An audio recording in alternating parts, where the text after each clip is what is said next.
When you look at the rate at which this is going to be implemented, this should, some would argue that these are urban or satellite towns that where all this affordable housing coming from.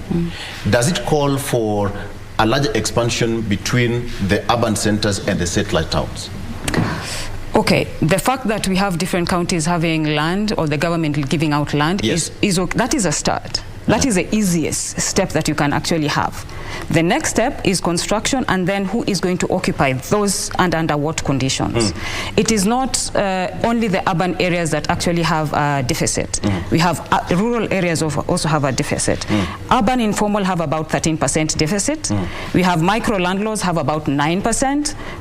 Ownership, or people who are usually building incremental housing, have about 75%. So it is a whole value chain. It's not just one. It's okay to have land in secondary cities simply because we find that most people are employed in urban centers. So people want to actually walk to work, or actually just have one matatu from home to work. So it makes lateral sense, so that at least we're finding that they are feeding the town to grow. Yes. So for him or for them, they're actually thinking in lateral way. Give somebody land for them, give somebody a house so that they can actually commute to work at the minimum amount. Also, it actually has something also to do with greenhouses, transport to work and things like that. Spending 4 hours from work to home, or one way or something like that per day, is a lot. When you look at the curve, the demand and supply curve, where do they meet in terms of the demand for rentals, people looking for affordable housing, and then the supply? Where does the graph meet?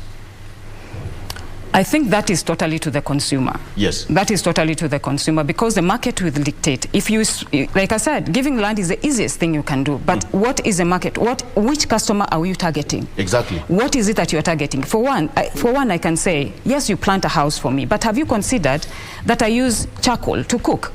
Because if you plant a big building, I'll say plant, because literally it's planting. You're planting a big building. This person is going to use charcoal, this person might use kerosene, and this person might actually have more in terms of what is it called, bills to pay. Yes. Because here you're talking about electricity. Are they ready to actually increase their bills to that particular? We are not talking about rent only. You got me from a place where I was maybe paying about 2,000 in terms of electricity.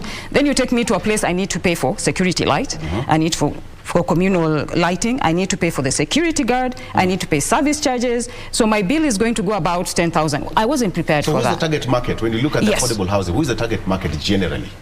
For me, I would think it is people earning much, at least more than 60,000 and above, because we are saying if your bill is about a third of your salary, then that one works.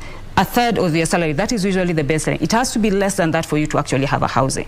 If your bill is more than that, okay, you're living okay, 40% is slightly okay. But if you go 50%, please, that is really a lot.